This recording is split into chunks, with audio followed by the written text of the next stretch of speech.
Olá galera, tudo bem com vocês? Sejam bem-vindos a mais um vídeo aqui do canal. E bom, no vídeo de hoje a gente vai conversar sobre o incrível O Beijo da Mulher-Aranha. Bom gente, primeiro de tudo eu quero contar um pouquinho da minha história com esse livro, porque é o seguinte: esse livro aqui provavelmente seria um livro que passaria batido por mim. Eu não leria ele assim simplesmente, veria e pegaria. Eu sabia que existia um filme, só que acontece o seguinte: quando eu entrei na faculdade, tive uma matéria de América Contemporânea e uma das melhores professoras que eu já tive na minha vida, se não a melhor professora, utilizou o filme que é baseado nesse livro aqui. E aí eu fiquei muito curioso com essa história. Enfim, eu não vi o filme ainda, tá? Eu peguei e escolhi outro filme na época.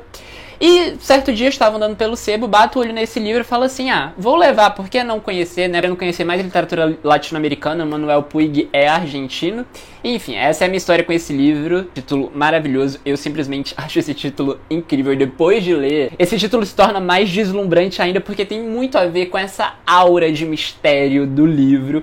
E bom, sobre o que vai se tratar então O Beijo da Mulher-Aranha? Bom, aqui no Beijo da Mulher-Aranha a gente começa então um diálogo meio esquisito, meio estranho. Você vê que tem uma pessoa ali contando uma história. De início a gente não sabe muito bem quem está contando essa história, né? Enfim, se a história que está sendo contada é verdadeira ou não e tudo mais. E à medida em que as páginas vão passando, a gente vai então descobrir que a história que está sendo contada pra gente é a história de um filme que um prisioneiro está contando para o colega de cela. E à medida em que a gente vai adentrando no livro, a gente vai descobrir então que essa história que está sendo contada, na verdade, é um filme, de que o narrador e o ouvinte dessa história, eles estão presos por motivos bem diferentes, e eles se encontram na mesma cela por uma questão também, que isso vai ser muito importante ao decorrer do livro, mas que vocês vão precisar ler pra saber, porque é spoiler. E enfim, a gente então ao longo dos primeiros capítulos vai acompanhar a história desse filme bem estranho, bem bizarro eu diria, e que é contada de uma maneira que te deixa muito curioso para saber o que é que vai acontecer na história desse filme, mas também para saber um pouco sobre a identidade de quem está contando essa história e de quem é o ouvinte dessa história. E à medida em que o livro vai se desenrolando e que a história do filme dentro desse livro vai se desenrolando, a gente então vai conhecer um pouco da vida desses dois personagens, que são pessoas muito diferentes entre si, que têm ideais e visões de mundo muito diferentes, e a partir daí o livro começa a se desenrolar. E vocês terão que ler para descobrir então qual é a história desse filme super misterioso e que aliás daria um ótimo filme, e quem são então essas pessoas e onde essa história se passa. Porque como eu falei pra vocês, a leitura desse livro se inicia muito no escuro, porque você não consegue se situar muito bem. Você tá acompanhando ali aquela história, mas ao mesmo tempo tem uma coisa meio estranha naquela história que está sendo contada. Veja que isso é uma forma de o Manuel Puig prender o leitor. E olha gente, que forma de prender o leitor, porque em que a história vai se desenrolando, a gente vai ficando curioso para saber mais sobre o contexto de tudo aquilo que está acontecendo aqui nessas páginas. Particularmente, eu gosto muito de livros com essa pegada, de que você não tem ali o que vai acontecer de bandeja, você tem que ir desbravando o livro para conseguir então compreender o que é que se passa, o que é que, enfim, quem são aquelas pessoas e tudo mais.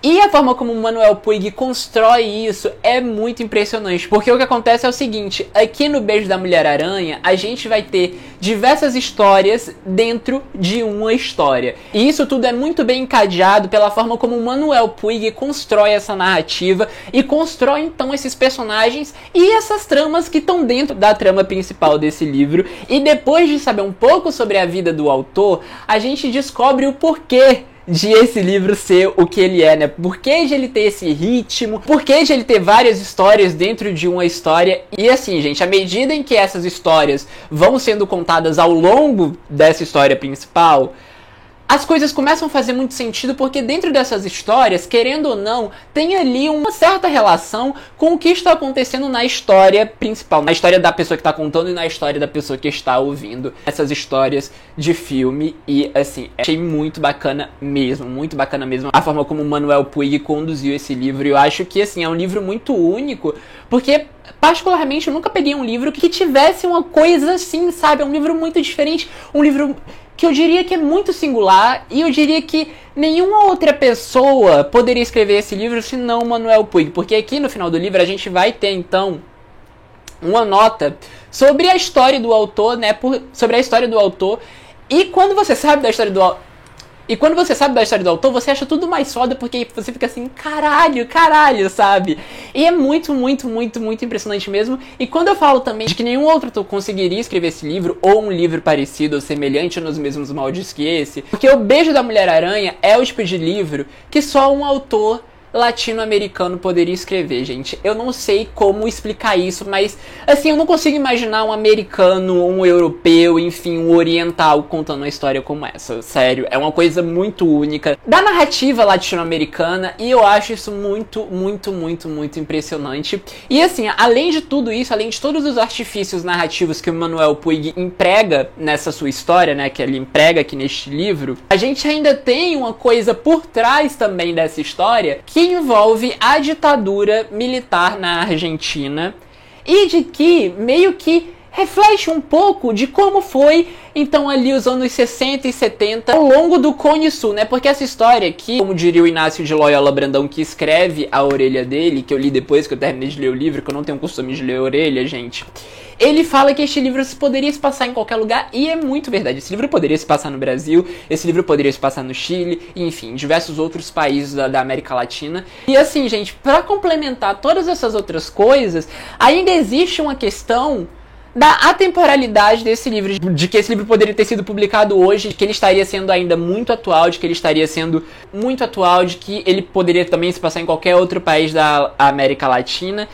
E é muito incrível isso, e eu acho que é isso que torna os livros clássicos, né? Essa atemporalidade dele, e de que assim, um leitor daqui a 50 anos vai pegar esse livro e ele ainda vai dialogar muito, ele ainda vai ser muito atual, ele ainda vai ser muito contemporâneo, e isso é muito impressionante, gente. Fico muito feliz dessa leitura. Quero agradecer muito às pessoas que me seguem no Instagram, que votaram nesse livro. Eu fiz uma enquete lá, que eu estava muito na dúvida entre ler o Trilogia Suja de Havana, do Juan Pedro Gutierrez, e este livro, e esse livro acabou vencendo. Um pouco apertado, mas ele foi o livro escolhido, então, enfim, se você me acompanha no Instagram e está vendo esse vídeo e tenha votado nesse livro, muito obrigado. Eu lerei o Trilogia Suja de Havana em breve, porque eu tô querendo ler mais autores latino-americanos, eu tô nessa fase de descobrir, e olha, tem muita coisa nova que nos espera, como O Beijo da Mulher-Aranha, por exemplo, na literatura latino-americana, e isso é muito especial. A gente tem que ter muito orgulho e ser muito feliz, né, de fazer parte disso de alguma maneira. Então, assim, muito obrigado quem votou nesse livro, se alguém do Instagram estiver vendo e que tenha votado nesse livro. Aliás, se você não me segue no Instagram, vou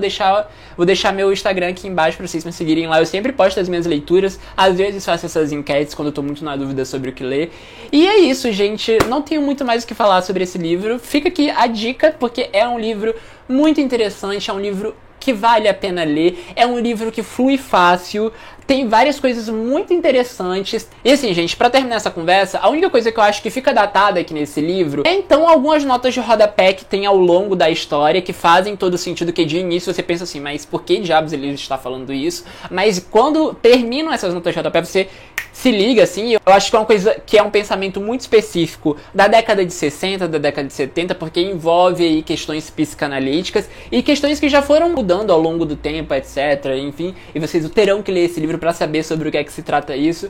Mas enfim, gente, é um livro imperdível, tá? É um livro que vale muito a pena ler. Esse livro aqui era, ou ainda é, publicado pela José Olímpio, eu não sei se tem edição recente dele. Enfim, na época que a José Olímpio não era da Record, porque o papel desse livro é maravilhoso. Vocês sabem que eu tenho sérios problemas com as edições da Record, mas esse livro aqui, o papel deles é maravilhoso, assim, não tenho nada a reclamar, mas acho que isso daqui era na época que a José Olímpio não era da Record. Enfim, gente. Vamos focar no que importa, que é então neste livro incrível, Beijo da Mulher-Aranha. Não deixem de ler, vou deixar o link da Amazon aqui, como eu falei pra vocês. Se não tiver na Amazon, bota o link da estante virtual, não tem problema nenhum. Mas o que eu quero é que vocês leiam esse livro. É um livro bem interessante, bem diferente, bem único. É um livro que vocês não vão encontrar parecidos por aí, tá bom? É isso, vou ficando por aqui, tá certo? Beijo e até o próximo vídeo.